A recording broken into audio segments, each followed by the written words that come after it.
Python FUTA tutorials or FUTA Python tutorials.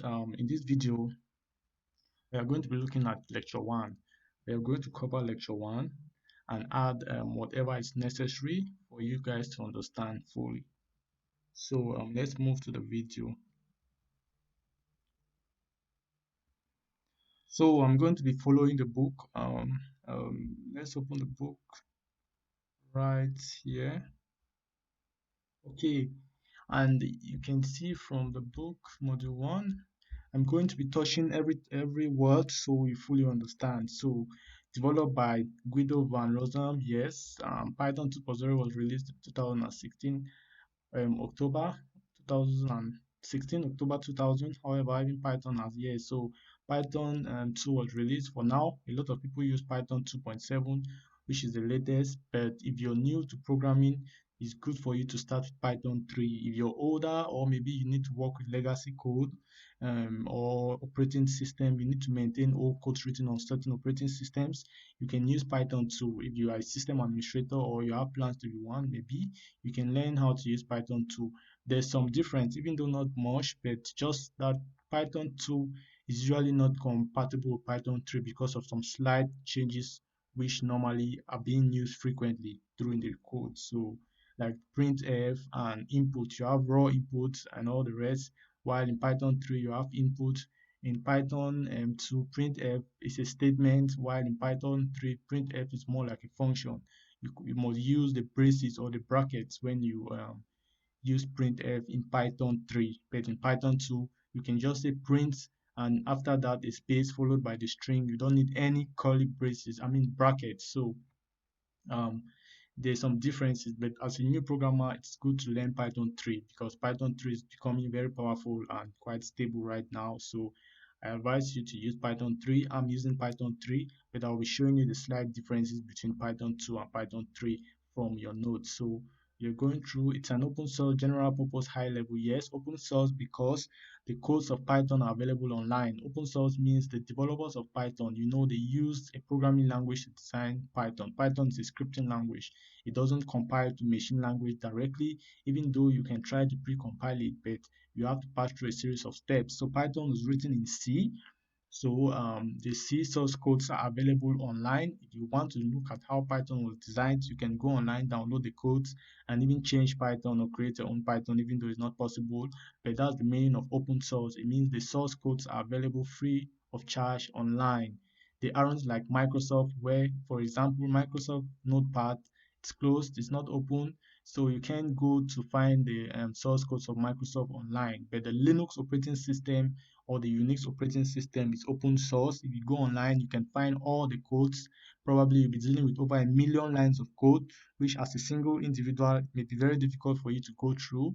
But all these flavors of Linux you see, like Kali Linux, I mean like Linux Mint, even Kali Linux, Fedora, and all these OS and all this operating system, Ubuntu, and all this operating Linux operating system, they actually are derivatives of the Unix operating system because the Unix operating system is open source. So you can go online and modify the kernel, add extra stuff to it. So you won't want to do that. So you should understand that. So now, next we go to the next part. It said general purpose. Yes, it can be used for multiple stuffs, not like Lua script or VHDL or VHDL, or you have some particular programming languages that are targeted towards specific devices like routers. Some routers have specific programming languages you use for just that router. Some embedded system devices have specific programming language you use just for that. Most hardwares have specific programming languages, or even, yeah, maybe some softwares, so when we talk about general purpose, we're trying to say Python is general purpose. It can be used for multiplicity of things. You can even use it for embedded system design. You can use it for web design, machine learning. You can use it for back-end development, system administration, graphic design, graphic user interface design. Even in NASA, it's being used. Facebook is being used. You can use it for a lot of things like robotics. It's just a very quick programming language, easy to use, easy to implement, and quick to test. It's used mostly for testing. For example, if some companies want to design a software, what they do is they may first design it in Python to see how it works before fully implementing it in a programming language like C++, which is faster. You know, for Python, you have to trade speed over ease of coding. For example, you have to trade the speed because Python code, since they need to be interpreted by an interpreter, they are a bit slow. You can't compile them to machine directly to machine language like it's done with C and C++. So when you talk about general purpose, we just mean it can be used for a multiplicity of tasks. It's a high-level programming languages, yes. As a Python developer, you are far from the backbone of the computer. Like you can't deal directly with memory and some hardware resources. You can't deal directly with hardware on the computer like you can do with some programming language like C or C++, or sometimes like the basic language like assembly language where you have direct access to memory and you manipulate memory addresses. Python, a lot of stuff are done for you. It's automatic and typing, it's dynamic typing. You don't even declare the type of variables like integer or what. Python detects it for you and helps you on that. So it's very high level, it's in low level like C or C++. It's a bit higher than that. So, but it has remarkable power. Python is very, very powerful. It's used for a multiplicity of tasks. Simple, clean, readable. Yes, Python is very clean. Unlike other programming languages, Python is very clean. It forces you to do indentation. If I have a code here, like look at this code, you see the indentation here. You must put that space. If you don't put the space here, the code is going to crash. It's not going to compile correctly. Python forces you to do all this little indentation, like from here to here. You see these other ones. Everything within the while loop is indented the same amount from the left margin. Everything within this if block here is indented the same amount from the left margin. So Python is a very clean language because it forces you to indent. So it's very clean, easy to learn and very well suitable for learning to program. Yes, in the past you have to learn C to learn programming. We started with C or Java. Like when I started programming, I actually started with C. So though it gave us a strong core in programming, better than someone who started off with a scripting language like Python, but it made programming very difficult and there were less much programmers than now. With Python, you have a lot more programmers because everybody now is able to get into the programming field because Python is quite easy, the simplest programming language I've learned so far. It's very easy, even easier than JavaScript. If you can't believe, easier than PHP. Python is quite easy, but very powerful, and it can get a little complex if you're working on big projects or you're trying to do very complicated things like you're using Python for robotics. It may get a little complicated. So a programming language can never really be easy. It depends on the tasks you're carrying out. And Python sometimes is said to be easy because it has a lot of libraries, which are third-party libraries written by other good programmers. But those good programmers spent a lot of time to write these libraries, even though they're free. They spent a lot of time and it wasn't easy for them. So because we use some of these libraries, we can say Python is easy, but it's not really easy because a lot of work has been done for us under the hood. So we are working on others' hard work. So, but that's good. Like they said, never create the wheel. So we won't do the hard things if someone has already done it for us. So due to its large community, Python has experienced continuous development. Yes, Python is under constant development. I believe every day something new is added to Python. Right now we have Python 3.9. I believe the developers of Python should be working on Python 3.10 by now. So I know the development community for Python is very strong. So it's under constant development. It has a good user community, people who actually sacrifice their time for us, the right codes, and we use Python for free, but a lot of people have sacrificed a lot of time, they have volunteered to do the work to help us.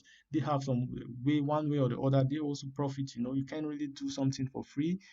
As someone contributing to Python, you may have certain benefits, and you must have already been a successful programmer, so you may just be doing it in your free time too. So easy to learn, yes. So we have high compatible with many leading programming languages. Yes, back-end programmers or system administrators use Python to call a lot of functions. Python is very good. In fact, most companies like Python because they like the work which is not memory, which does not need to be too fast. You can use Python to quickly do that work. And now, memory efficient work, you can switch to C. So you can use Python to call a C program to perform a particular task, save the result in a file, or return the result. Python goes pick that result and do some other tasks. You can use Python to link languages together. Probably you have an application which you develop part with Java, part with C++, part with C, or part with C Sharp. You can use Python to link these stuff together to really create a very powerful program. And this is what is done by many big companies. So they really like Python because they do some of the hard work, the easy work with Python, and they do the complex job with a lower programming language, but they can use Python to link all these programming languages together.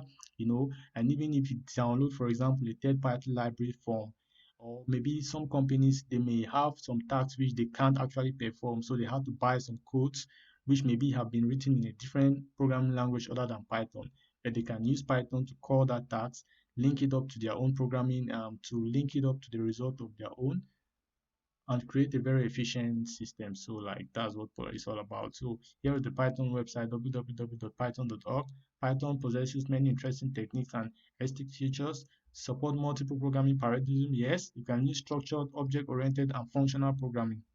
Now, programming languages like C and older languages, support only structured programming. C++ has object-oriented. That's why it was created to add object orientation and some other extra stuff to C. That's why you have C++. So it's like a bogus version of C, has many additions. But, C itself is structured and some other programming languages are structured. But Python has both structured and object-oriented. Now, functional programming is something which we are not very familiar with. If you're not very familiar with programming, you won't know about functional programming. Popular functional programming language, you have Erlang and Haskell. So they are very important if you have your system performs a lot of computation, mathematical computation. You have stuff like Instagram, when they deal with followers and likes and all those stuff. They need a lot of mathematical computation. They use languages like functional programming languages to handle a lot of these stuff. So you might not hear about functional programming languages, but now modern programming language have some functional programming aspects of them. You can use functional programming. For example, I'm going to show you an example when I talk about list comprehension. That's somehow like a functional programming language. In Python, you can use list comprehension. I'm going to create a new file just to indicate that to you, or I will use the command line, to like show you what I'm talking about. You can like Python, you can want to create, for example, let me show you. I want to create the list of odd numbers from let's say we have a list called list one, and we're going to learn about list later, but let's say it has multiple numbers, 6, 4, 5, um, 11, 17, 8, 48, 19, 56, 21, and 4. Now, let's say you have a list. Now, consider you want to create another list that has only even numbers in list 1. In this list 1, what you do is normally you use the for loop. So you can say you can have another list called list 2, which you can put empty. It's empty in this case. Now, you can have another list called list 2 empty. Now we are going to be appending to list 2. Now what we do is we can use a for loop to go through list 1, and if the number is odd, we add it to list 2 like this. For x in list 1, if x mod if x modulus 2 is not equals to 0, then we know it's an odd, means it's an odd number. We're going to list 2 dot append. We're going to append x to list 2, and I think we are done. We can, all right, let's print list 2 now. list 2. You see list 2 has only odd numbers within, let me say, it adds only odd numbers which were found within list 1. Now, instead of using this normal structured programming method, we can use functional programming like list comprehension. In this case, we just extract the values. For example, let's create a list called list 3.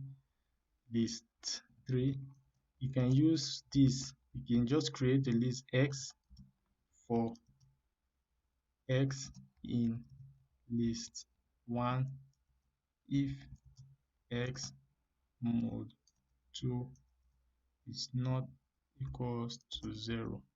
So let's check list 3. So you see you have the same result, but you just use a single line. So this is some sort of a functional programming stuff. Sometimes you may not really understand it, but it's easier sometimes to create stuff quickly. So that's just an example I wanted to show you. So from there we can talk about open source. Like I said, the source codes are free online. It has both interactive. What I was doing here is the interactive prompts. I can use this. Here is a script which you have to write the full script, and when you save it now, you can now use an interpreter. You can now call the Python interpreter, or you can run it. Once you run it now, for example, it's interpreted. So I just want to show you that like this.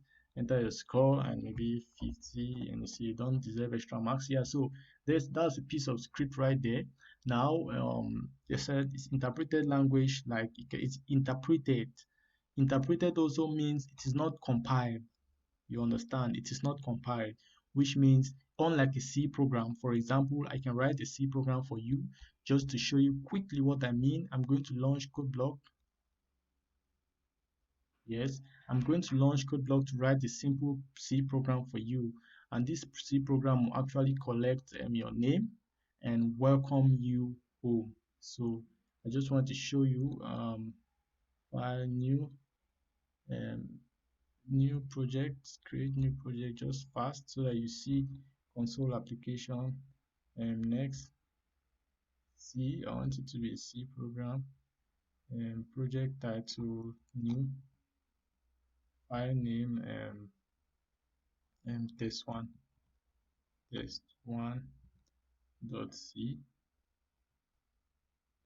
folder name test1.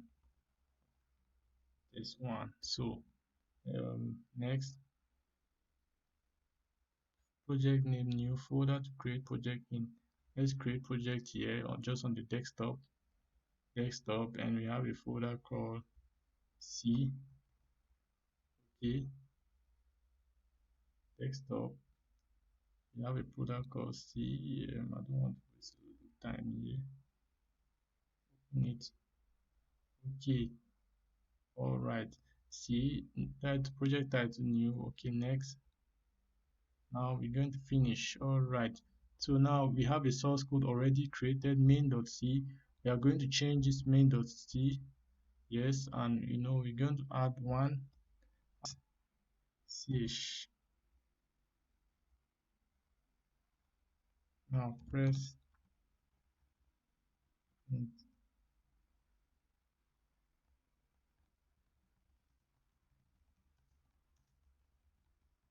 it's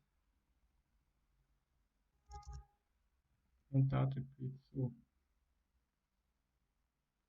we now like and so get ch.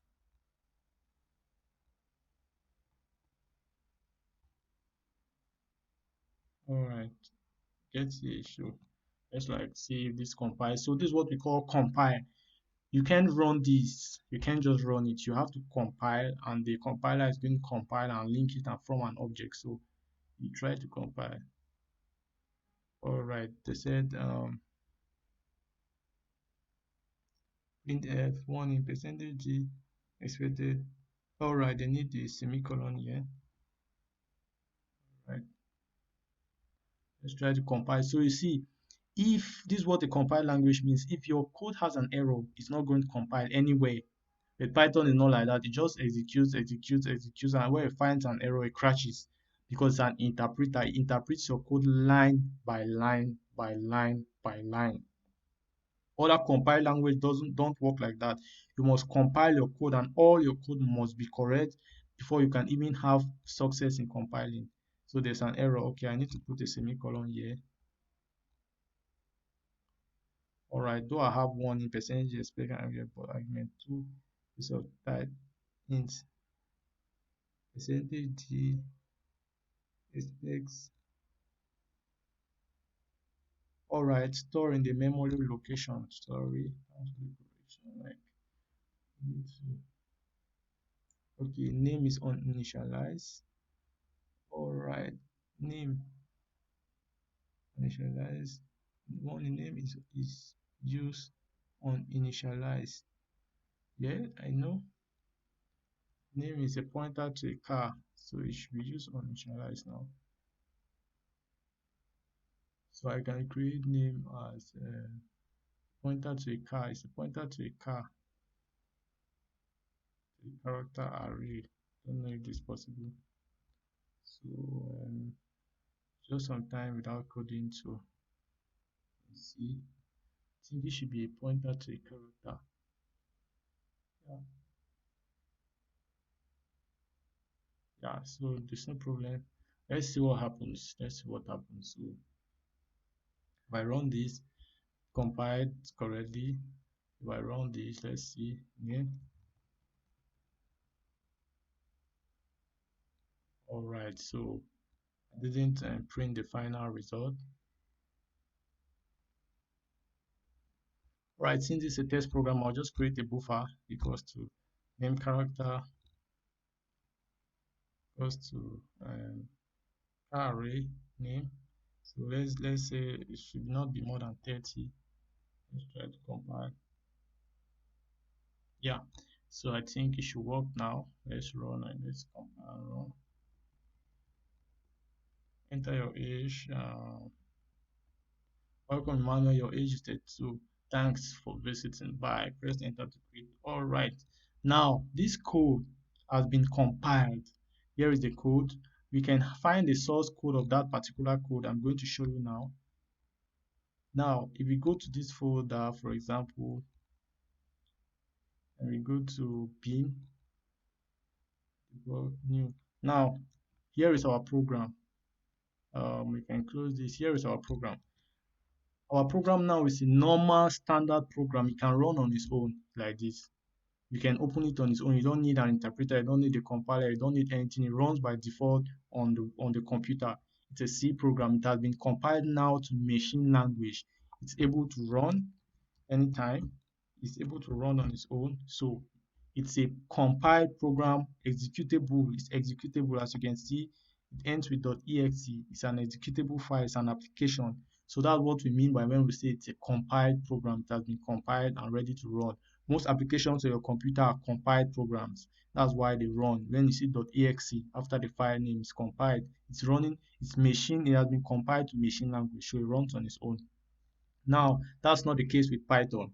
Python, this is a Python script. You can see it's still a script. If you right click and open, you see all the text. Here is the text. It has not been compiled. So it's only interpreted. It's only when you execute the Python script. For example, if you execute this script using a shell like this, open PowerShell here. If you execute this script using a shell, like you said, you call Python program and you tell it to execute script 1.py, enter score 80. That's when it actually executes, but as you see, it's not compiled because it's still a text. It cannot execute on its own without an interpreter. It needs an interpreter to go through the source code and then execute it line by line. The interpreter itself is written in a compiled language like C or C++. I think for Python, the Python interpreter is written in C. Here is the Python interpreter. We have already seen it before when programs ask for it. If you have not watched the videos on installing Python, you can go and watch it. Here is the Python interpreter. Open file location, open file location. Here is the Python interpreter, Python. It's an exe. We go to properties and check. We're going to find it ends with an application, just like our application we created with the C compiler. So I'm just trying to show you what a compiled language is and what an interpreted language is. As you see, Python depends on a compiled language to interpret it. Cannot The source code cannot run on its own. While for a compiled language, once it has been compiled, it can run on its own like this. It can run on its own. Yeah, it doesn't need a compiler now or an interpreter to help it. It runs machine. The computer system understands it. It's compiled to machine language, so or binary code. So that's just a simple explanation of the meaning of interpreted. Now, dynamic language, which means like you saw when I was writing the C program, what was the C source code? I had to say things like integer, age. In fact, here you can let me show you something. You can in a program like C, for example, if you, for example, if you have two numbers, integer a equals to 10 and integer b equals to 30, and let's say 33, 5, and you want to find average, you need to say float average is equals to a a plus b divided by 2. Now you can print average of percentage d, and percentage d is we have average of a and b is percentage f is its average is average. So average. So let's see what this will print. Yes, so I just want to show you something. All right, we needed to use semicolons. It's compulsory in C. Python too, you can use semicolon, but it's not compulsory. So you need to use semicolons here. It's compulsory. Um, you need made all mistakes. Need to have a semicolon there. It said average of percentage d and percentage d is percentage f. Print f, sorry. Oh. Alright, so you see average of 10 and 302 is 171, all those stuff. So normally we did not do it well. If you want to really do it, we have to tell it. We need to use float division rather than integer. It's called typecasting. You don't need to worry about all that. So now you have an answer. Now, what you want to also do is what you want to also do now is you look, we used integer. Now, here is like telling the computer your RAM to actually save a space. We are going to talk about that later when we talk about variable. Yeah, so it's like telling your computer, the RAM, where to your computer to create some space in the RAM where you can save 10. Now you need to tell it the size. Like integers in computers usually are 4 bytes, while floats are 8 bytes. So this type actually tells the computer the size of the space it should keep in RAM while executing where you want to store. And once you create an integer like this, you cannot store a float into it because you know a float has a bigger size than an integer. So C will not let you save a float variable where you created space for an integer. For example, you cannot say later on, you cannot in your code say b equals to 4.5. You understand? Even if it's allowed, you're going to lose some space. So b equals 4.5. Normally, what's going to happen is it's going to discard this 0.5, but it's wrong. You can't do like this in C. It's wrong. You're going to lose a lot of value of data. So what happens is because the computer actually saved an integer 4 bytes, and if you say 3.2, that's a float, it might have a bigger size. So it can cause a problem when the code is executing. It may not cause a problem at the compile time, but during execution time, it may cause a logical error. So you don't want that. So but now in Python, you don't need that. I'm going to show you from the example. Where is the Python example we're executing? All right, so you see here, I just wrote score. equals to integer. You did not see me writing integer here. And even when I said final score equals to score plus bonus, you did not see me writing integer here. Why?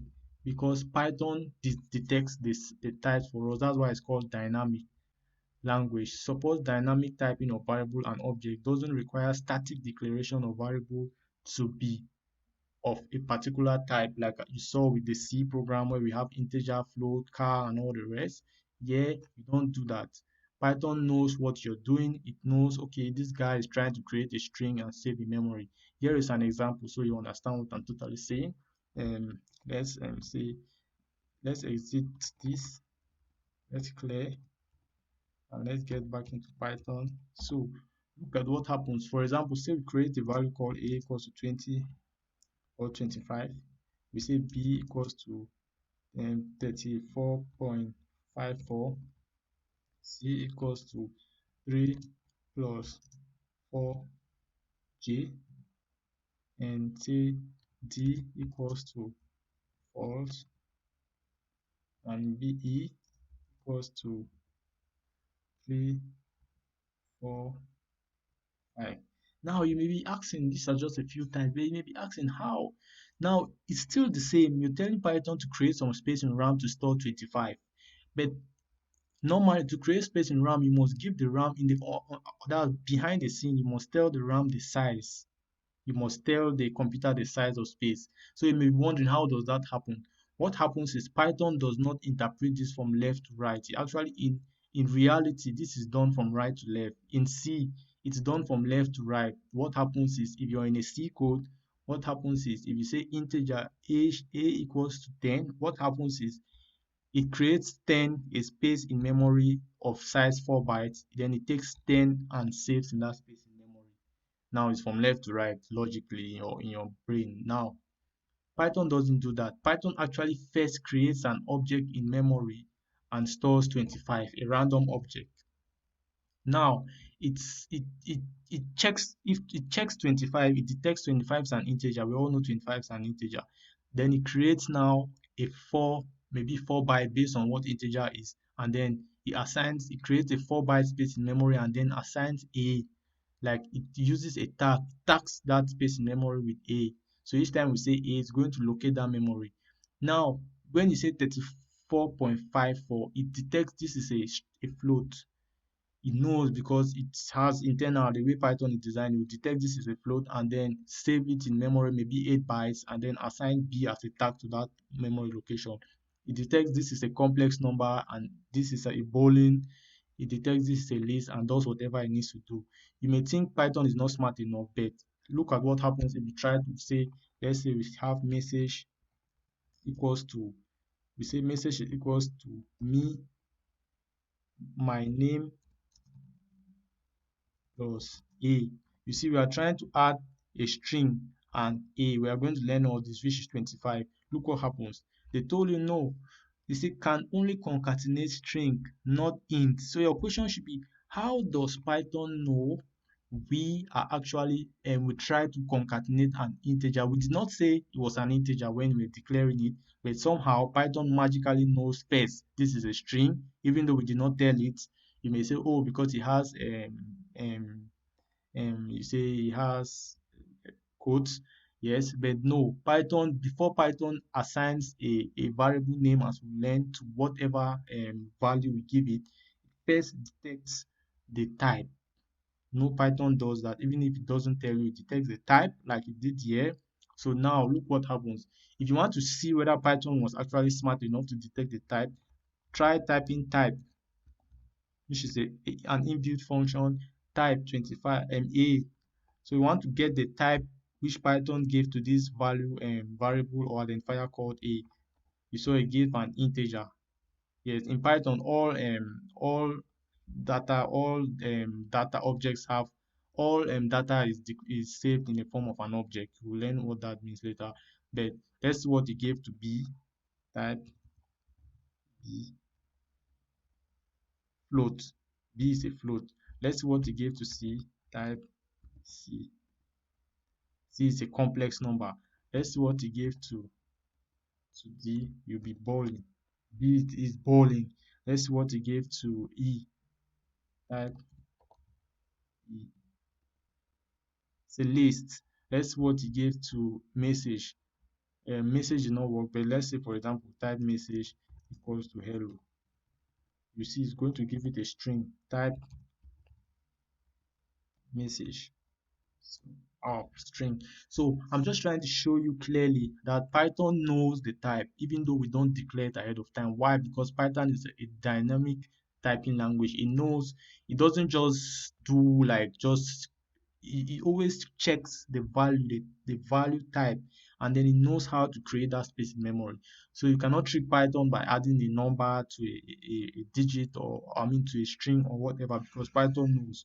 So it's just showing you Python actually places each of these values in their correct class, in their correct object. It did not make a mistake. So that's just what is meant by dynamic typing. It's platform independent. It means you can write it. It's not dependent on a particular platform, like Microsoft Visual Basic is for Microsoft. Bash scripts or Bash script is usually Linux. Shell scripts are specifically for Linux. And Linux also have a couple of other languages which are specifically for it. Objective C is specifically detect for Mac OS, or even if you talk about something like this Swift is for Mac OS and Objective C. Windows have a couple of them. Windows, you have something like C Sharp, which was basically for Windows, even though now C Sharp is a visual machine which you can run on multiple platforms, but C Sharp initially was based on .NET framework, which was Windows based, but now it's a framework, so you can port it in also Linux and all those stuff. But it's Python is not like that. It's like Java. You can run it cross-platform, which means you can run it on multiple operating systems. You can write this same Python code. I can take it directly to a Linux operating system, and the Python interpreter will execute it, the same .py code, and the Python interpreter will execute it and compile it, and it will work. I don't need to change anything from this code. It doesn't happen like that in most programming languages. Most programming languages are not platform dependent. But now most high level languages are also platform independent. Most high level language. But when you have languages like C sharp, they are not platform independent. So not like assembly language and some other languages that are not platform independent. So that's just what platform independent means. Um, Large library of codes, like I told you, you have all kinds of libraries. You can do everything with Python. You can create PDF files, create zips, create graphics, do draw graphs in matplotlib, and or in fact you have thousands of libraries that have been designed by good programmers to help you. So in Python, you don't have problem with libraries. You have them. It's on our every day new libraries created. So just know with Python, you can do almost everything you think about. Python has libraries for robotics. It has um libraries for weather. It has libraries for everything you think about. It has a library for it. So if whatever field you are in, Python can be important for you. You should know that Python is very important. You should never think Python cannot help you in your field. Even you're doing finance, it can help you to automate all kinds of tasks you can't even imagine. Whatever you're doing, agriculture, survey, whatever.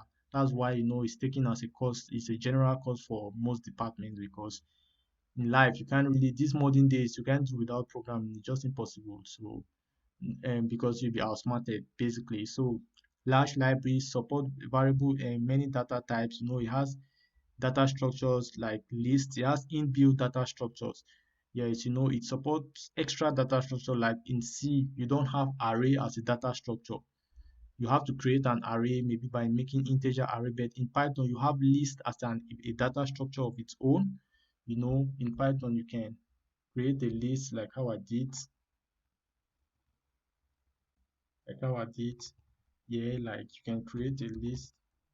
See, these are data structures. You can create a list like this. List one is like an array. In C, you can call it an array, but Python is already a built-in data structure. You don't stress to create it. Um, you have tuple. You can create tuple like this. You can create a tuple. Let's just call it B. It's like a list, but it uses this stuff. You can even create something like a set to carry out set operations. You may see that later on. Set. Set can have special stuff like this, maybe it, and even strings. You can have a mixture of stuff. You see, so here is a set, and you can create what we call a dictionary. For example, you can even create a dictionary like this. Um, and you can have the keys. Is usually a key value pair stuff. So um, age, let me see, 30. Okay, usually, so you can now, so if you see a print type list, one you discover as a list, you print type um B, you discover B is a tuple, you do type type set one, you discover set one is a set, you put type data, you discover it's a dictionary data. Unlike the other normal data types, it has like integer and integer, for example, 3 should be an integer, type 3.5 should be a float, and type true should be a boolean or false, type false should be a boolean, and all that. These are just basic types supported by all other languages, and type maybe a string, me should be a string. So these are all just some raw stuff. It also has raw strings and all the rest. So it's just showing you Python has extra data types, which makes it very powerful. These are not common. You don't list sets, you will not hear about it in compiled languages, for example. So that's what we mean by saying support variable of varieties of data structures and built-in types, e.g. tuple list, dictionary, decorators, and iterators. Yeah, we are going to see that later on. Large user community, yes. So with Python, like I said, you can use the text editor. Even here is the Python IDE text editor, but you can even use a normal text editor like Notepad++. Has nothing to do with Python, but it can support Python. So if you right click and say open with Notepad++, it opens for you. So very good. Here is a text editor. You can use a Python IDE early. When you install Python on the computer, you can check our video on installing Python if you don't have Python. You can use Python IDE. Here is Python IDE I'm using currently. To check it, you just need to type, once you install Python, you just type IDE and you're going to see it. So its use is very good, but even though its intelligence is not the best, it does not have a good code completion or code prediction or whatever, or good intelligence, and does not have a just-in-time compilation there. For example, if you're using Visual, let's paste this code in Visual Studio, right? If you make a mistake, for example, if you write print, it already points to you telling you it's an error. If you write extra, if you write maybe a mistaken sign, it's telling you it's an error. So, and you see it gives you an error. Secondly, if you start typing print, for example, print, it already shows you print. You can just press enter. If you declare a variable like score and you want to add score and extra, you see as you type score, it already gives you score. You already know it's a variable there. You see it's an integer, it already tells you the here is score. You already know, so you can press score plus um extra. Start typing extra, you already see it. So these ones have code completion, code prediction, and they have what they call just-in-time compilation. As you're writing, they attempt to compile so that they can detect errors. For example, if you forget this stuff, it already knows that's an error. If we use double quotes here, it already knows it's an error. So all those stuff, that's the difference between a text editor and an integrated development environment. So I just want to show you so you know. So so here is it. So we can't say because we have another editor editing it. So here is what I'm trying to explain to you. While if here you make a mistake, maybe you will know because of the color, but you see it doesn't tell you any stuff. You don't see any error. If you write something that does not exist, nothing. You just like, okay, let's go. But when you try to run it now, it's going to give you an error like this. You see, now it didn't tell you most of those stuff. So sometimes people don't like to use all these kinds of ID text editor or whatever. They prefer stuff like Visual Studio Code or sublime text, which is a bit powerful. So like that's just an explanation of what the difference between Python ideally. You see an integrated development environment like this has code completion and everything. You can run the code from here, many stuff. So that's just for you to know. Then you can use the Python interpreter like what I've been doing here. All these stuff is the Python interpreter. You can write your code here, but everything you write, once you close this window, it's lost. Except you write to a file while in here. But apart from that, you're actually just once you close this, everything gets lost. So usually we use the Python interpreter just to test out things, try out things, or those lists. Just try out things to check if you have a module import. Oh, this module is not found. You can check what does the string method offer, dir str, the functions. Oh, okay, upper. What about lists? You can check what about lists. List offers which kinds of functions. You can check. Oh, you have this. Oh, okay. So you can be working on a large project, and you want to check out some small pieces of code. Maybe you've forgotten something. You can quickly use the Python interpreter, try out some stuff, and then go back to your big project and keep working. So that's what we call that's the use most of the use of the Python interpreter. And I also use it to teach. It's easier to teach sometimes some simple things. You can do them with the Python interpreter rather than writing a script and compiling all the time. You can just do pieces of code here and you're good to go, like I'm doing. So that's one of the important of the series. So that's one of the importance of this. So like I was telling, case sensitivity. So now we want to look at Python basic of case sensitivities and variable names. So that's what we're going to be looking at now. All right, so you can see case sensitive. Python codes are highly case sensitive, so print is not equivalent to print or prints. Yeah, sounds the same, but not equivalent. Unlike other programming languages, you should know some programming languages are case insensitive. Yeah, for example, you have languages like I think PHP is case sensitive, Microsoft Visual Basic, you understand, and a couple of others, a couple of others. But Python is highly case sensitive. Here is what we mean when we say that. For example, if you have Python, now if you write print I love Python, for example, now that print statement or the print function is different from print. In fact, print does not even exist. This one does not even exist. It doesn't exist. Neither even print, whatever, no matter the mixture of cases you do here, it does print is different. It must be lowercase for it to work.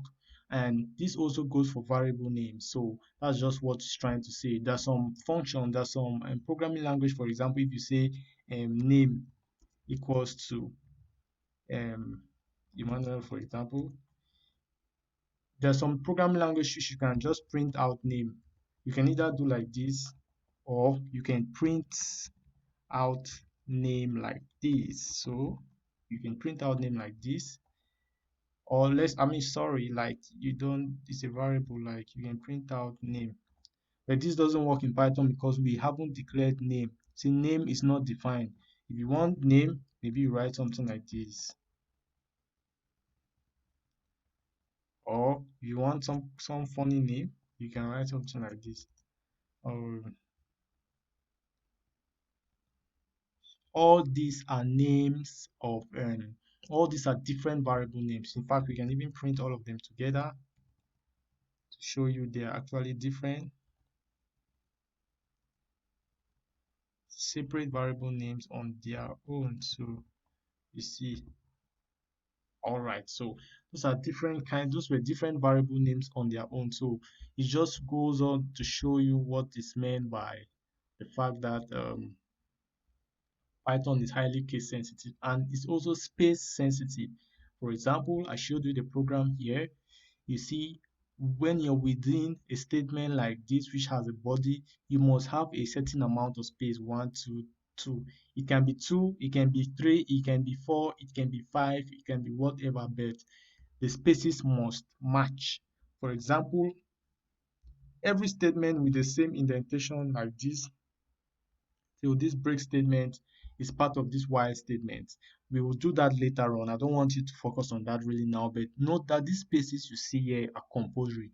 The length of the spaces, for example, we can use 4. You can use 4 here. It doesn't really matter, but once you start with 4, then everything within the body must be 4 characters like this. Now it can still run. You can still run, but if you miss one space like this just by one, it doesn't run. That's what you see when they say um you must indent properly. For example, this bad indentation, and Python is going to complain bitterly. Unindented does not match any outer indentation level. Python complains bitterly. So Python doesn't like that. So like it just goes out to show you indentation is very important in Python. Unlike the C source code we wrote, I can show you indentation is not important here. Sorry. So I just like to show you with C so that you see how other programming language treat things differently from Python. It doesn't matter what you do, you can do anyhow you want. You can become so funny. That's why people who code in Java sometimes their codes are very dirty, especially new programmers. They don't properly indent. So you see people pros try to arrange their work like indent their code before even going through it. But Python forces everybody to indent, so you can't know if someone is a new programmer or not based on indentation. So as you can see, the code still executed in C, no matter the mess in indentation. But sorry, Python isn't like that. You have to indent properly. Everything must be indented equally for Python to work. So for Python script to work, so every if this was if this was a function, for example, let's say def main, we must indent everything within the function equally like this. Unlike the C main function, you saw this is the main function in C. You see how I indented everything haphazardly in an haphazard manner. But here you must indent everything properly for it to work. So I can call the main function like this. Or some people will say if name equals name. You don't need to worry about this. It's just what people do to know if a script is running within another module or it's running on its own. There may be a mistake there. All right, they said means, oh, I needed to end this with semicolon Python. All right, I didn't arrange this indentation. Python is beating us for our mistakes right now. All right, invalid syntax. Oh, I need to use equal to. All right. Oh, sorry. I need to use equal to.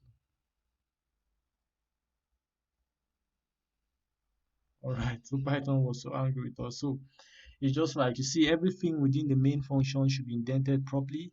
You can if you need space, you can use two indentation.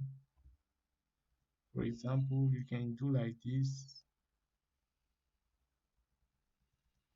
and it's not bad. You must not use the big indentation. You can do like this. So it's wasting us a lot of time. Okay, and the else statement must be indented equally as the if statement, and you can have something like this, and you can have something like this. Yes, everything should run. There might be a mistake in our indentation, but let's just run. All right, no mistake, so we can go good to go. So I just want to show you, like, that's what it means. Python is case and space sensitive, so you don't just use spaces anyhow. It needs to be according to certain rules.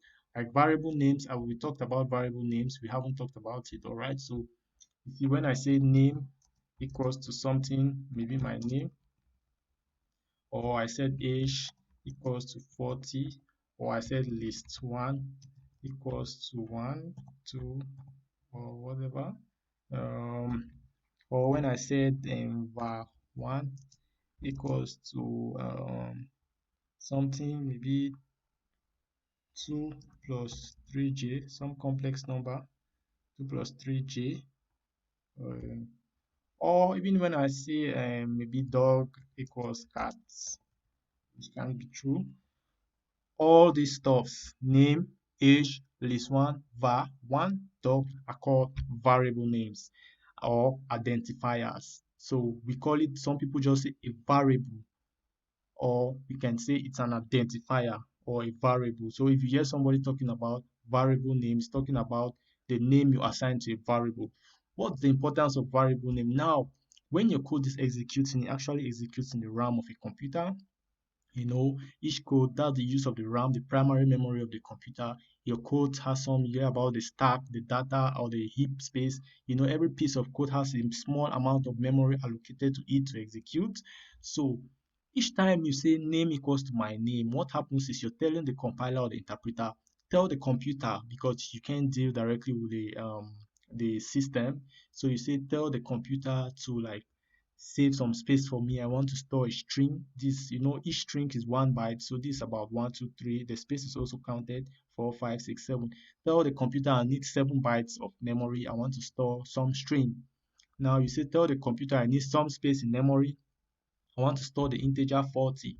Here you say tell the computer I need some space in memory. I want to store the list 158. Here you tell the computer tell the computer you tell your interpreter tell the computer I need some space in memory to store the complex number 2i plus 3j. And here you tell the computer save some space in memory to store 3 bytes of text cat. Now the computer does all that and returns you a memory location, but the truth is you can't cram that memory location. For example, let's see what I mean. We have name. So what you do is, because you can't cram that memory location, you tell the computer assign the tag name to it, assign the tag age to it, assign the tag list1 to it, assign the tag var1 to it. So these variable names are like what we call tags. You can use them when declaring functions, classes, I will see later, but no, they are like tags basically, because the address to the memory location returned by the system or the compiler or the interpreter or whatever, or the system executing your tags, or the kernel, whatever. It's very complex. For example, let's see the address returned, the actual address pointed by this tag. You say ID name. Look at the address. You can't cram this. The programmer can't cram this. So the programmer simply says tag that address with the name with the name in this case. In the second case, we say tag that address with the name age. In the third case, we say tag that address with the name list1. In the fourth case, we say tag that address with the name var1. So that's what we are trying to tell the compiler basically, to tag this. So we use what we call variable names. These variable names actually point to address locations. Let's see the address locations for age, for the tag age or the variable name age. Oh, you can check the address location for list one. All right, so that's just what happens. Even dog has its own address location, so that's the starting address of the variable. Now, like I told you guys earlier, Python knows the size. It automatically calculates the size for us, unlike in C where we need to specify whether it's an integer, because integers are 4 bytes, chars is 1 byte, float is 8 bytes, for example. So Python does it for us, like I explained earlier. It knows the size, it knows this is a string, it knows this is an integer, it knows this is a list, it knows this is a here is a complex number, so it does all the hard work for us. So we just tell it, but in other languages you must specify the size by providing a variable type such as int. You can say int a equals to 10. In something like C, you don't just say a equals to 10, because what is a equals to 10 is going to complain. But Python, you can say a equals to 10, because Python considers you to be a child, so it will help you to assign. That's why we say Python is much easier, and Python is not a typed language, because you don't specify the type. Python detects the type for you. Python will say what is 10. Oh, 10 is an integer. Okay, I'm going to assign 10. That variable is an integer. I'm going to tell the computer to assign a space, be an integer size for this variable. but in other languages you have to do it on your own. So that's what it actually means. So that's what data type, when you hear about a data type, it's like integer, floats, char, those are data types like we did there in C. Char is a data type, integer is a data type, float. But like we saw, Python does it for us. For example, if you type a, you see Python knows it's an integer. So Python does the hard work for us. We just need to relax. Even though it's strictly dynamic and does not require static variable declaration, the following basic types are supported like we saw earlier. You have arrays, um, um, types such as, however, basic types are supported. We have seen ints, we have seen floats. Like I told you guys, let's exit this and let's clear and let's get back to Python. Like I told you guys, I've already shown you guys before. If you say A equals to then 40, B equals to 40.57, C equals to true. Python already knows what you're doing. If you come and say type A or type B or type C, you see Python knows what you're talking about. So what does Python do? Python already knows it for you, even though, so you see these are basic types like integer, float, and string. Or if you say name equals to my name, you see. So you see Python knows this. What it does is it actually right now type and name. You see Python knows it's a string, so it gives it str. That's what you have, str float. You see float here. Float has decimal point. Want to put a decimal point on the number, on a value. Python knows it's a float. Any number without the decimal point, Python knows it's an integer. So Python knows everything. So you see, however, complex types such as array, list, tuples, like we saw earlier, tuples, this is a list. When you write this is a list. Here is a list. Here is a list. I should not be doing this again because I've already done it for you guys. So, B. Here is a tuple. Here's a tuple. And remember, you can have mixed stuffs inside list and tuple. It's not you must not have just particular data type. For example, you can even have C equals to 12 comma 5.5 comma Daniel comma, you can even have 3 plus 4j. You can even have another list inside the list, 2 4.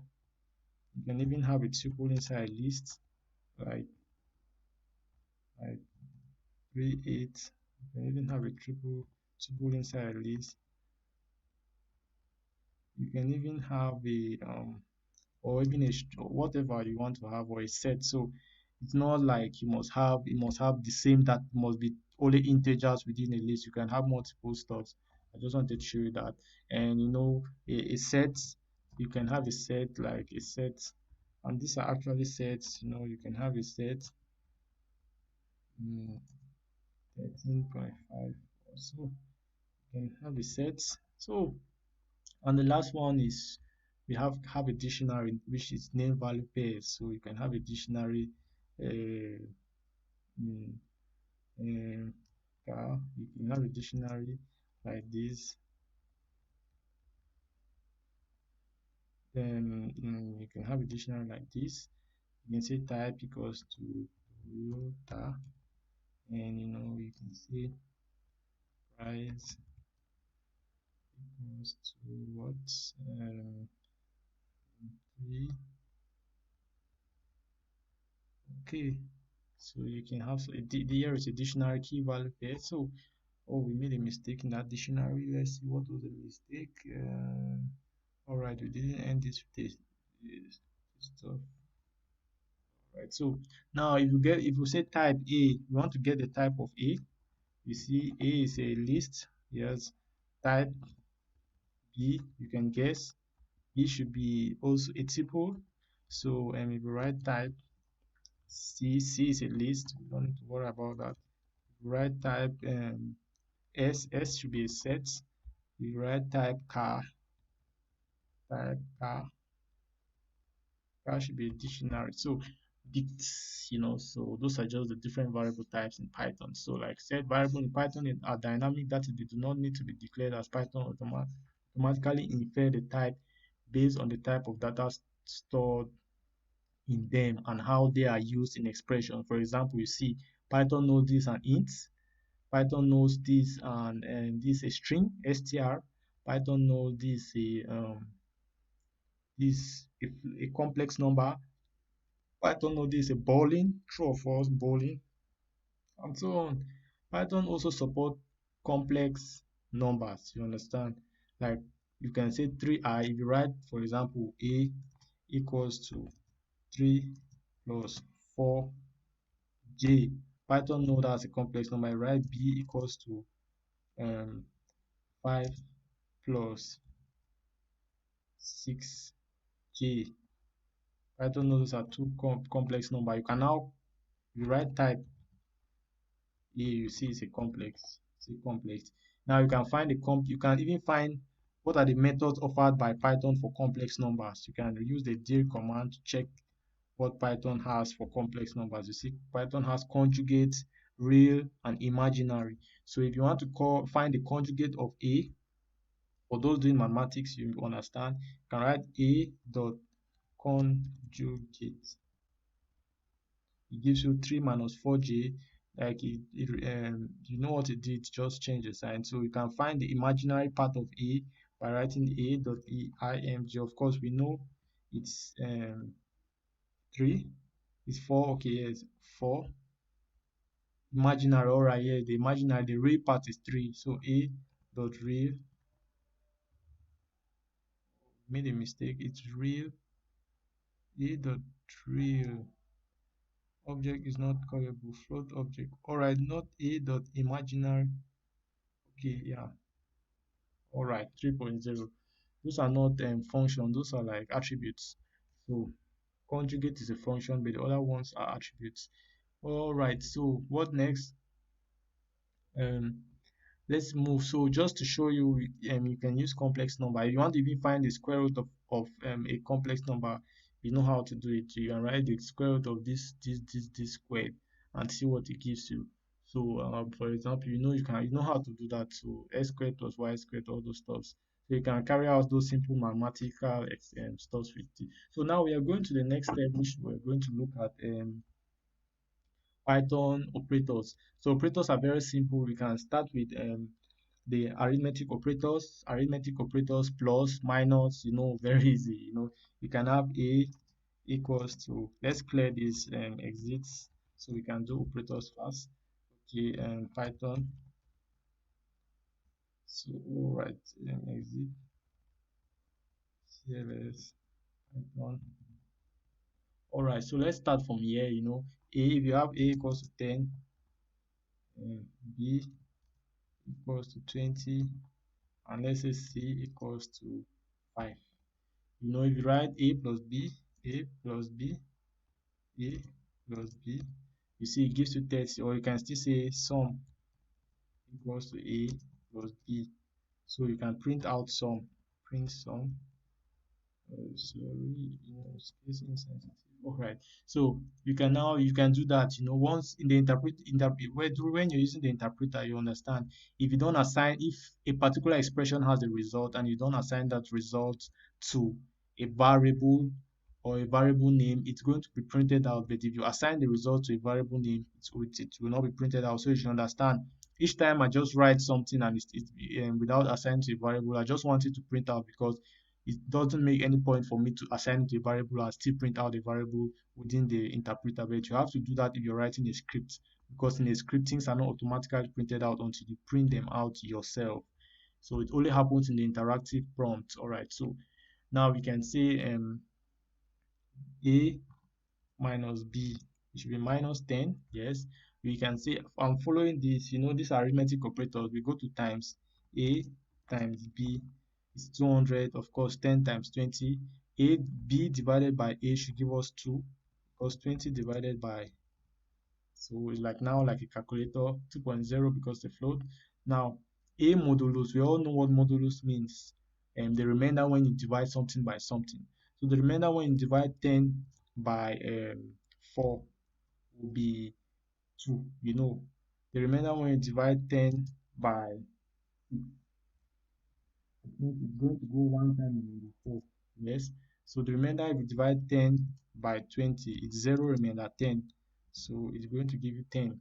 Now that's what modulus mean. And we in computer we use modulus to usually check if in programs if something is odd or even. Because if a number is odd, if you divide it by 2, the remainder is 0. But if it's even and you divide it by 2, the remainder is always 1. So you can say if a mod 2 is equal to 0, you can know that a is even, else a is odd. So we always use it to test for even or odd numbers. You're going to see that in programs. You can also use modulus to keep going around an item. For example, if you have 10 items, let's say you have a list called list 1 equals to this, 1, 2, 3, 4, 8, 7. Now you can go through the list by saying the first time you can use 0 mod 5. 0 mod 5, is 0. The next time you can say 1 mod 5. 1 mod 5 will still give you 1. So you'll be at the second position. You can say 2 mod 5. 2 mod 5 is I mean 2 mod 5, yes. 2 mod 5 is still 2. 3 mod 5 is 3. 4 mod 5 is still 4. So you be at this item. Once you say 5 mod 5, it goes back to 1. You continue. 6 mod 5 is 2. 7 mod 5 is 3. Is 2. 6 mod 5 is 1. You'll be here. 7 mod 5 is 2. 8 mod 5 is 3. 9 mod 5 is 4. 10 mod 5, it comes back. So you can be going in front, but you continue printing the values. So let's see, for example, let me just show what I mean. For um, x, in fact, let me just use a while loop. Let's start from 0. Start equals to, I want to just show you guys what will happen. 0. So now we want to look through the list from, we'll be adding 1 to start, but we'll be using modulus. So let me show you. We say print. Okay, we say while true, it's an infinite loop. While true, print, and our current count should be, in fact, let us declare count. Let's declare our new index. Index is equals to start mode 5. Start mode 5, 0, 1, 2, 3, 4. 0, 1, 2, 2, 3, 4, 0, 1, 2, 3. Okay, start mode 5. So you want to write print index is now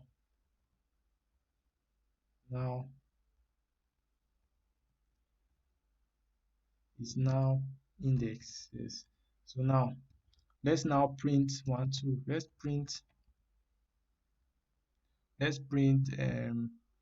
we'll actually stop at we'll break if once we reach, let's say, 100, so that it should not run for forever.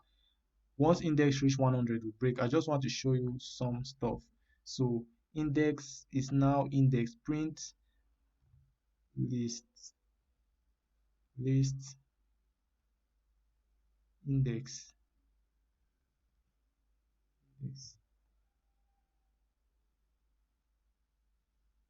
list index. All right, print list index. Okay, let me see. Print list index. Be correct. All right, now I don't want it to be infinite, so I'm going to say if increment start by 1, start plus equals to 1, and we'll end by if start index equals start mode 5. If start equals to 100, break. We are going to learn all these things, so if you don't understand, you don't need to worry. If start equals 100, break. Let's now run it. All right, See now, you see, we're going through the loop continuously. We went through it 100 times, but look what happened. We always kept printing the item. Index was 0, 1, 2.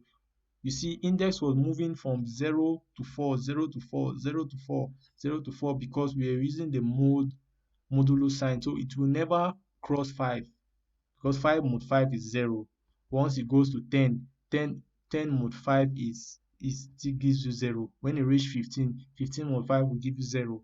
So as you go, the index will be flowing from 0 to 4, I think, because those are 5 items: 0 to 4, 0 to 4. As you can see, 0 to 4, 0 to 4, and it's always printing the item at that particular index. That's why it prints 1, 2, 3, 5, 8, 1, 2, 3, 5, 8. So I'm just trying to show you one use of one of the uses of the modulo sign. Now, double star means raised to the power. For example, 2 raised to the power 4 is 16. 5 squared is 5 raised to the power 2 is 25. You can find square root by using raised to the power half. For those who know mathematics, 6 raised to the power half will give you a square root, for example. You know that it should be 16, or it should be 4, yes. Why 25 or 1 81? Let's find the square root of 81. 81, the square root of 81 should be 81 raised to the power half is 9. So that's the reason. Now you have floor division. For example, you may be writing a program where no matter the result, you just want the integer part. Many mathematical operations are like expressions are like that, where you don't want the float part. You may be trying to convert from binary numbers to digital numbers. You may be writing a function like that. You want, for example, if you have two numbers, say A equals to 33, and B equals to 5. B equals to 5. If you say A divided by B, you're gonna get 6.6. But if you don't care about the integer part and you just the decimal part, and you just want A, use A floor divided by B. It gives you only 6. You understand? You can even say, for example, let's say 3 divided by 5, it should give us 0, because it's normally 0 point something. There you have 3 divided by 5, you see it's 0.6. So I'm just trying to show you how this works. Now you can also add complex numbers too. You can do anything with complex number, just like you're doing. For example, I can say 2 plus 3, 9j divided by 3 plus 5j.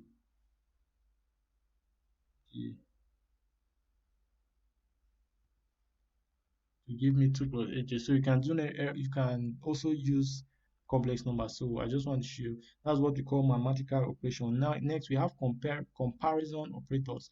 Now a comparison operator will return either true or false. It only returns a boolean. For example, if you say 12 greater than 2, what you're actually asking is 12 greater than 2? The answer is true. If you say 4 greater than 60, you're asking, is 4 greater than 60? The answer is no, false. So each time you see a comparison operator being used, no, you have false. It returns either true or false. And if, while other statements, you have the if statement, which actually depends on the comparison operator. So let's see all of them. You have greater than, you have less than. We have seen that 4 less than 6, true. Yes, why not? You can even compare strings. For example, A is always greater than B. A is greater than B. No, A is less than B. Because B comes after A. But you should know capital letters are always less than lowercase letters. So for example, if you have it's A greater than B, please don't worry about this. This can get complicated. A is not greater than B. All right, let's see is all right, let's just leave that. But you can also compare strings together. let's work with numbers as normally. So you can compare numbers, you can compare strings, so but for commonly you always use numbers. You do it compare now.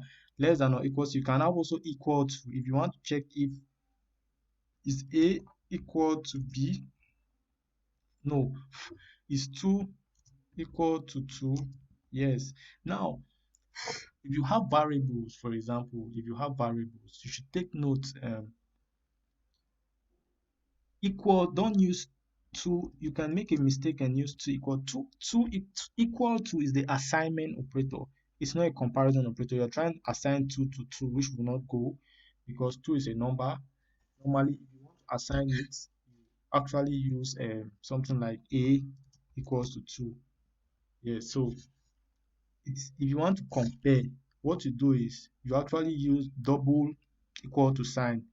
You are like asking a question is.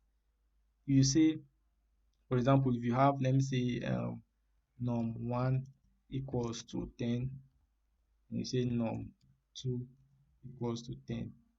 If you say num1 equal to num2, you're asking is num1 equal to num2? Always know comparison um operators are like asking questions. So if you and now you want to ask is num1 greater than 10? No. Oh, I use num, sorry. Is num1 greater than 10? No. But is num1 greater than or equal to 10? Yes. Why? Because even though num1 is not greater than 10, it's equal to 10. Is num1 less than 20? No. I'm always using num. Is num no. You can now use also less than or equal to num2. Yes, why? Because though num1 is not less than num2, because num1 is equal to num2, num10 cannot be less than 10, or so we can so you can say num1 is less than or equal to num2. That's correct. Now you can say not equal to is num1 is not equal to 10. Yes, no, false because num1 is equal to 10, but num1 is not equal to 20. Yes, of course, because num1 is 10. So this not sign means not equal to. So they are called comparison operators. Now we have already seen assignment operators like A equal to 10 equal to 10. We call it assignment and assignment operator because you're assigning 10 to the variable A. You have another say some random character equals to welcome. It's also an assignment because assigning welcome to some random stuff, and you can even print out that random stuff. You can use anything. You can even say cat equals to 10, and you can print out that cat. See, yeah. So this is what we call assignment operators. Now there are a couple of assignment operators you can look at. For example, normally you know only the equal to, but you can say, for example, if you have A equals to 10, you can say A equals to A plus 20. What will become A? What Python does, it looks for the value of A, which is 10, adds 20 to it, and assign it back to A. So A should be 30. But this is a long way. A short way of writing this, because it's very common. Usually, when you want to increment a number by 1, what you do is that you say A equals to A plus 1. We do it all the time, especially when you deal with loops. You always attempt to add 1 to a particular number existing.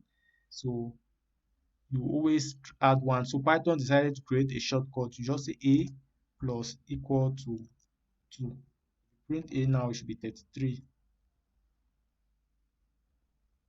So the shortcut is A plus equal to 2. Now you can use this for any operator. You can say A equals to A divided by 2. A divide equals to 2. It means A equals to A divided by 2. You can say A equals to A times 2. A equals to, for example, A equals to A times 2. The short form is writing, let's print A. The short form of this is writing A times equals to 2. It means A equals A times 2. So you can use it for any operator. You can use it for A divide equals to. You can even use it for A modulus equals to 10. A equals to A modulus 10. Now you print A is 0. You can now say A equals to A plus 3 equals to A plus equals to 3 means A equals to A plus 3. So you can also say now A divide equals to 2. A equals to A divided by 2. Print A now, you see the value. So these are just shortcuts which is not in your manual, but it's very common when you're using loop. Of course, you see it. You probably this book, your manual has an example on this. It's a short way of adding to a list. So normally we have other operators like what we call the logical operator and not. For example, you can say you can have a variable called num1 equals to 10, num2 equals to 20. Now it's simple. You may want to compare two things before doing something. For example, you can want to say you may want to do something if num1 and num2 are greater than 30. What you do is to write, you check, let's check first. Is num1 greater than 5? Yes. Is num2 greater than 5? Num2 greater than 5? Yes. So if we want to carry an expression if num1 and num2 are greater than 5, what we write is, we say, let's first check num1 greater than 5 and num2 greater than 5. Oh, yes, because num1 and num2 are greater than 5. So it's the total expression result to true. So we may want to write an expression using an if. We write if num1 greater than 5 and num2 greater than 5, print num1 and or let's just say ready to go. So let's say like this, and now that's it, print ready to go. Now we may want to carry out an expression if either of them are greater than 15. For example, is num1 greater than 15? No. But is num2 greater than 15? Yes. Now we can't use and, because let's say if num1 and num2, if num1 greater than 15 and num2 remember I'm using greater than. You can use less than, you can use equal to, like equal to like this. You can just do any comparison with and. I'm just using less than. Or let me say let's say let me use less than so that you know you can use anyone. If num1 less than 50, if num1 less than 15 and num2 less than 15, right? Sorry, print too low. Now it did not print too low because yes, num1 is less than 15, is 10, but num2 is not less than 15. So all this will result to false. So if you check it, you can see num1 less than 15 is true. Num2 less than 15 is false. So num1 less than 15 and num2 less than 15 will give us false, because this thing, what you're trying to say is num1 and num2 less than 15. You said num1 is less than 15 and num2 is less than 15. No. Why? Because num2 is not less than 15. But now if you want to check whether either of them is less, you can say num1 less than 15 or num2 less than 15. You understand? In that case, what is going to happen is going to be true. Why? Because though num1 is less than 15, but num2 is not less than 15, but you said or, which means if any of them is if any of them results to true, which this one will result to true, the general expression should be true. You're saying or, which means either num1 is less than 15 or num2 is less than 15. It's true because yes, num1 is less than 15, even though num2 is not less than 15. But since you said or, it still results to true because at least one of them results to true. So that's the use of or. You can even use or for this again. You can say either num1 less than 5, which is false, but you can say or num2 equals to num2 equals to 20. The result is true because yes, num1 is not less than 5. Of course, we know num1 is 10. Num1 is not less than 5 because 10 is not less than 5. But num2 is equals to 20. So this one was true. So the expression generally became true. So I'm just trying to show you, you will see places where we are going to use that. But or takes a left operand and a right operand. You see in your example, you have a less than b and a greater than b. Is it true? If a is less than b and a greater than b, the total result is going to be true. But in or, either of them can form true. If b is less than or equals to a, or a is not equals to b, what is going to happen is going to be true. So it will be true if this is true or this is true, or if both are true, because if this is true, it's going to end, it's just going to return true because you had already found one expression that match that results to true. But if this is false, it's going to test this to see if this also results to false, then you have false here. But if this results to true, you have true here. So no or, it is either of them. If either of them are true, or will return true, while and both of them must be true. Now not is what we call negation. If you say not true, the result is false. If you say not false, the result is true.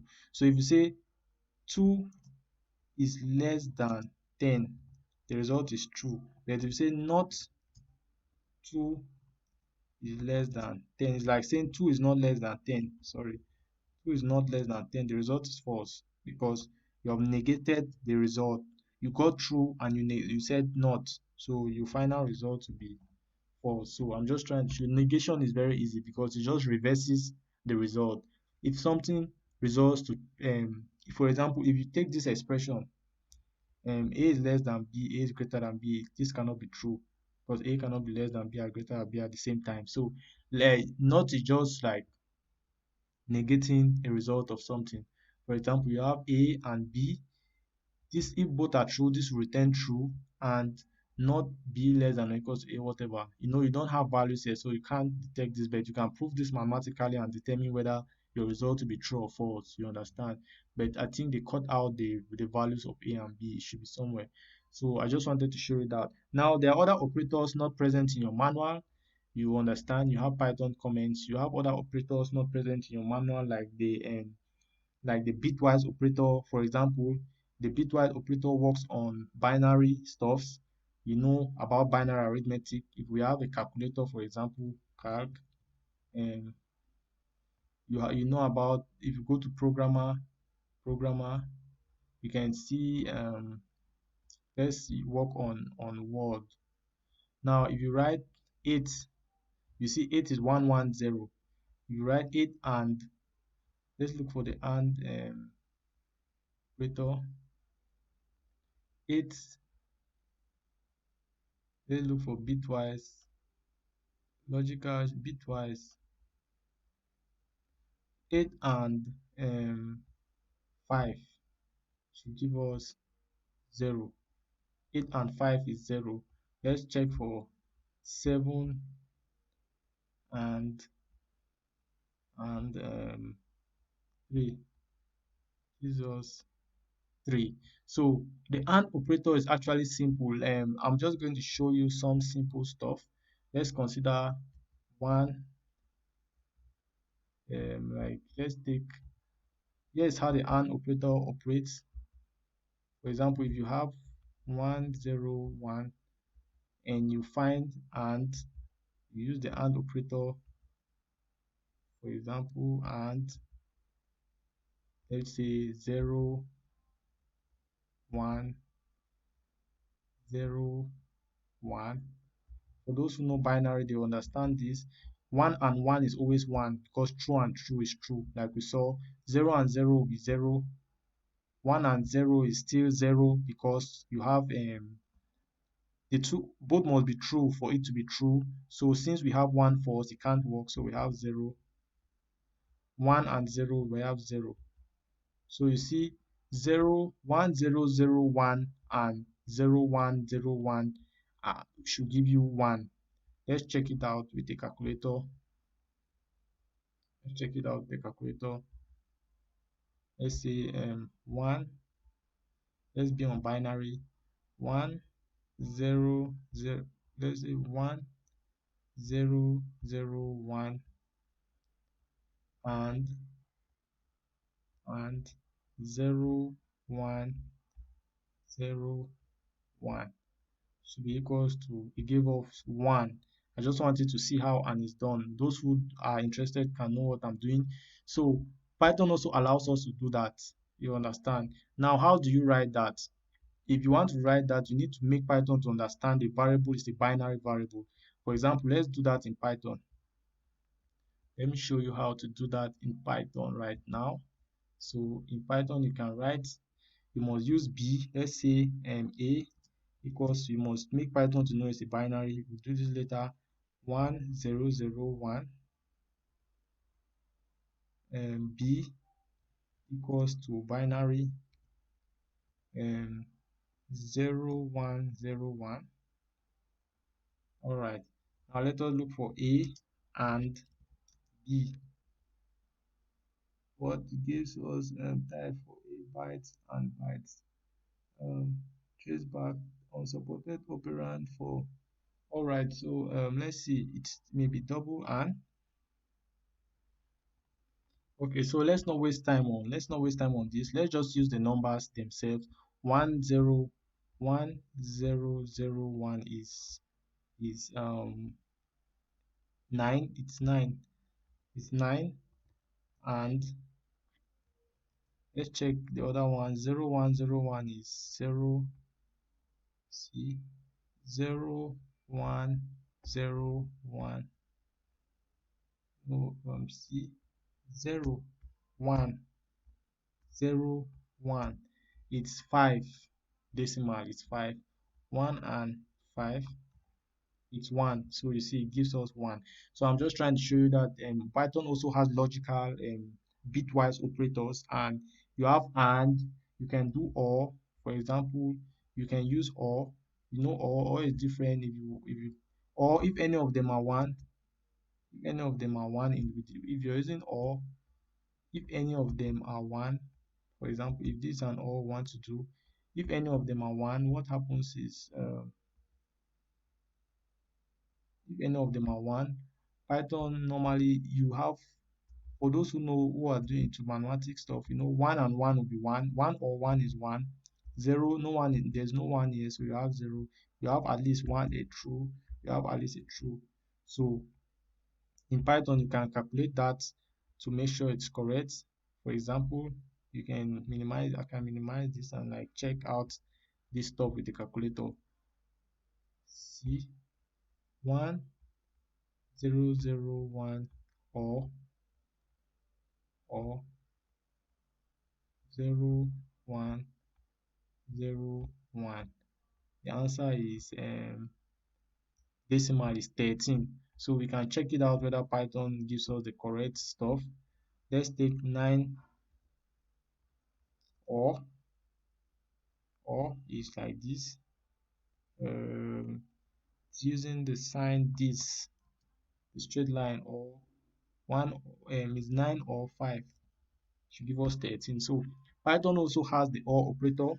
I just wanted you guys to know, for those who are into mathematics or electronics, you should know Python also support logical operators. You can support and or. You can even support XOR. The XOR operator is, you have to use the caret up. You can use the caret It supports right shift and it supports not. You understand? It supports not one is zero is that the negation or the complement, the one's complement. So you have not one, or you can have not um four. You can find that not 25, 24. That's the not operator. So you can check all that if you want. If you're interested, you can check the bitwise operator for Python.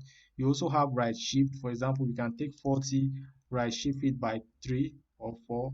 You can take 40 and shift it to by 4. You can do any of that. This one is like multiplying to the power. This one is like division. So you can check all that, but I just want you to know Python has binary and he has logic bitwise and bitwise or bitwise XOR. Here is bitwise XOR. Where is XOR? We did XOR. It's XOR. He has negation. He has left shift, and he also has right shift. So the last operator which you normally see in Python, which we have not talked about, which your manual do not talk about, is we have in. For example, if you have a list called list L equals to 5, maybe 7, maybe 8, you have the what we call the membership operator.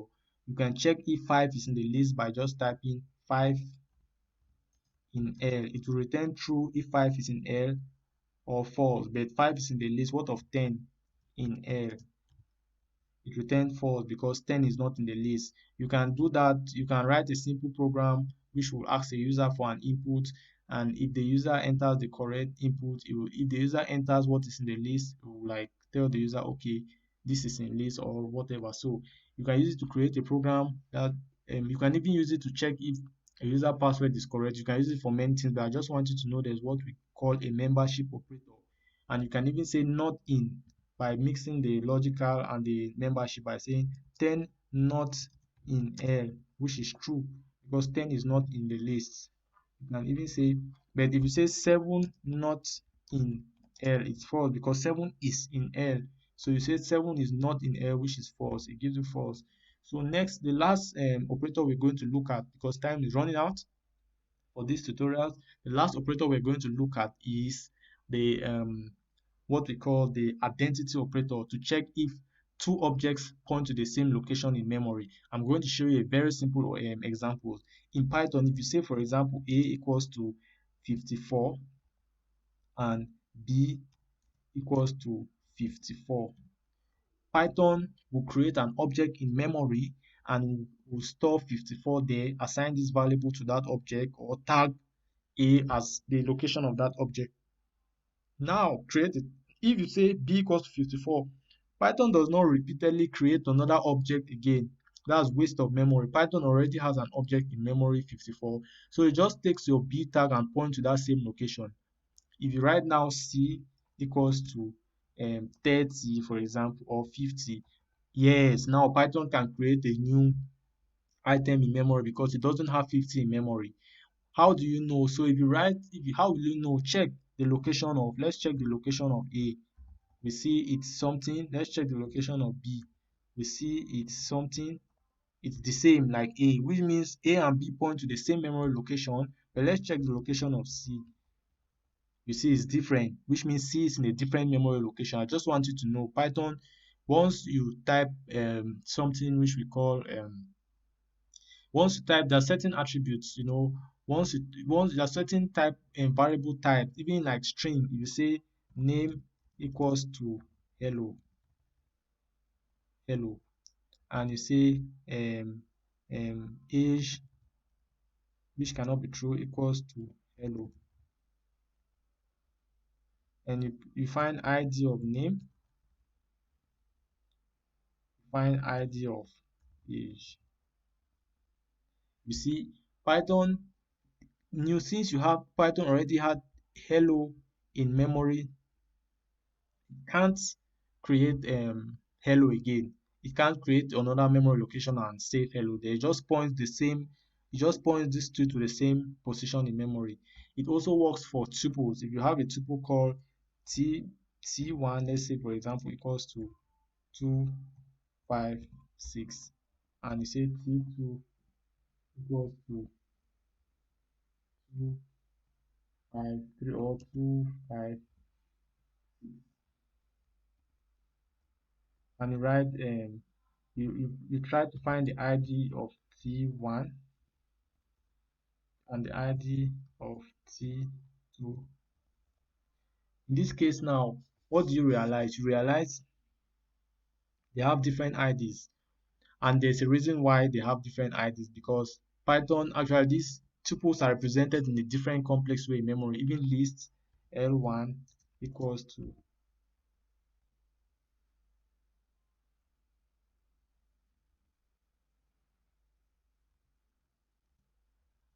equals to 1 5. Now if you find ID of L1, find ID of L2, you see they're actually different. So for these complex data types, they actually save, but for primitive data types like integer, float, and strings, I think maybe even boolean, they don't Python does not create duplicate memory for those variable types. So the is operator actually checks if two variables point to the same memory location. We know name and age point to the same memory location. So if we write name is age, Python returns true. Why? Because if you check here what I did, you see name, ID name and ID age gave the same memory location. Let's look for another one. A and B should be also the same. A is B. True. A and B point to the same memory location, but L1 is L2 is going to give us false, or let's say A is C is going to give us false. A is C. Yes. So you can look at it like you can think maybe it's the same as equal to, but you're going to discover it's not really the same as equal to. It looks like the same as using equal to, maybe A equal to B, and it gives you true. It may say it's equal to, but this one is not really, it does not deal with the value. It actually deals with the memory location, the address of the variable, not the value in the variable. It's actually talking about address. It has more importance when you're dealing with objects, but for this, it may not really look important. But when you're trying to create objects and you're writing some complex code, you can want to know if you're dealing with a particular object or something. You may want to this, you want to use it. Yeah, I may not really talk about that now because it may sound complex, but there's some times where you want to check if you're using a particular object or a different object, or it's the same object in memory. So I just wanted to show you that your book does not actually cover the identity operator, that is, and you can just say, you can also mix not. A is not B, which is false because A is B. So instead we use not is, not in when for membership, but with this one we use is not, not is. You understand? So that's how it works. So we use, in the case of membership, you write not, we use not, then not in L. But you see, in the case of this, we are using is not, we don't say not is. Just take note of that. So I think at this point we should say we are actually done. We have comments in Python. You already know comments in Python. These are comments. Every comment starts with any hash, my function, and comments can be anywhere. Every time Python says a comment, it knows it should ignore it. Good score. These are comments in Python. Python does not, comments is for you as a programmer. You may write the code and after 10 years you can't recognize your code. Sometimes even after 1 month you can't even recognize what the hell you were doing. You may be so confused with what you were doing. So comments help you to be able to remember your code. You can say bonus mark added. You just like trying to comment your code, and also it helps too if you're working in a company where people need to review your code. You must comment it, because one very difficult thing is to debug someone's code or to review a code of someone which is not commented, because the mind you had or how you were thinking when writing the code is not the same way the guy reviewing your code is going to be thinking. So you comment, usually if you're working in a company, your code must be well commented. It's a rule, because people are going to review your code. Secondly, if you're sacked from the company or maybe you have a better job, someone may need to replace you, and someone may need to maintain your code. Probably they need to add a new function to a new function to your program, or what they need to know what you were doing. So a new programmer comes in, takes your code, and needs to go through it without comment. The programmer is going to take a very long time to understand. In fact, sometimes he may not even understand what you were doing at a particular point. So commenting code is very important for programmers, both you and other programmers who need to go through your code. So don't think commenting is not good. If you're just programming for fancy, maybe to validate a course, you may not need to comment, but commenting will give you extra marks in the exam. So here you see comments. This is a very good, well commented code. You see they wrote the author, wrote the date, wrote remarks. You see they give very good comments. It makes the code look neat and other people can understand. For example, me going through this code, I'll say, oh, it was written in 2013. Wow, that's good. What is this program about? It's a program to compute the average of three numbers. Oh, all right, all right, all right. So I know now. All right, so are these the three numbers? Oh, maybe. Oh, so this is the line that computes the sum. Oh yes, W equals to X plus Y plus Z. Oh, I say, all right, I understand.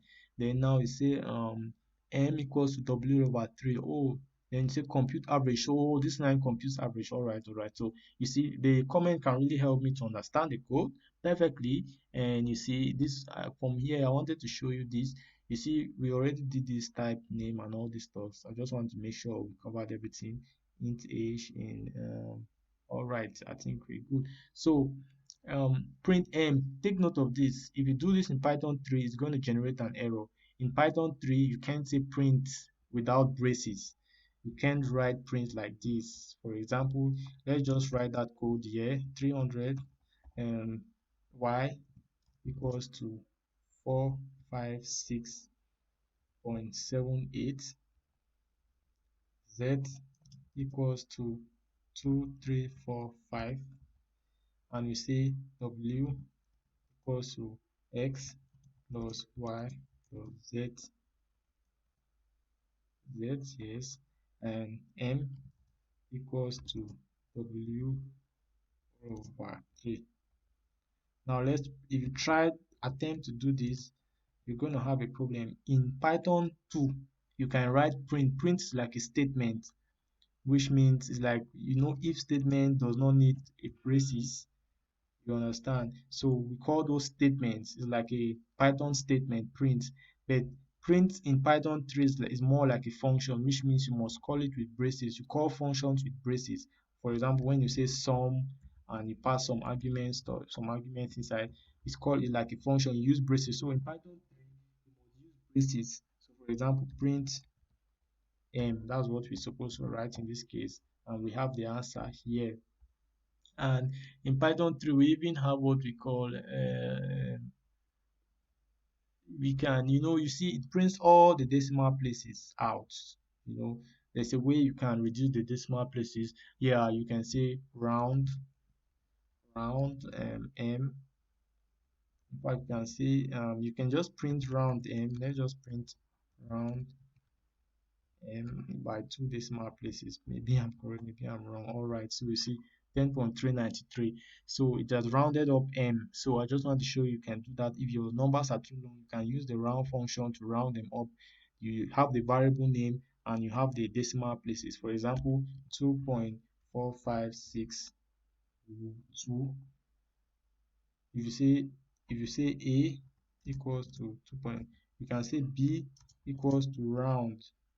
We want to round a by how many decimal places? Let's say we want 3 decimal places. 3. So print b. Sorry, I made a mistake. Print b. So b is 2.56. So it rounded down because 2 is not up to 5 for those who know mathematics. So that's all for this lecture. I just wanted it to be concise as possible. As concise as possible. That's why it took up to 2 hours, so you understand lecture 1 completely. So in the next video, we're going to be looking at lecture 2. So with this, you have a fundamental knowledge on Python for a beginner. I believe you should understand, no matter your level of programming. I believe this should be very clear for you to understand, and that's why these videos are actually made like a class video for you to fully understand Python completely here. So it's 2 hours. I think your class time is usually 2 hours. So that's why it's 2 hours too, because it's a lecture of 2 hours. So I just try to make sure the lectures go within 2 hours, and I try to make them to be full. So you don't need any other extra content to understand it. You understand it fully without any extra help from anywhere. So if you feel like you haven't grasped it all, you can start the video and watch it. So in the next video, we'll be looking at lecture 2, where we are going to look at more stuff like Python IO and command line interaction. So I'm going to see you guys at that time. Yeah, so you guys have a nice day, and see you later. All right.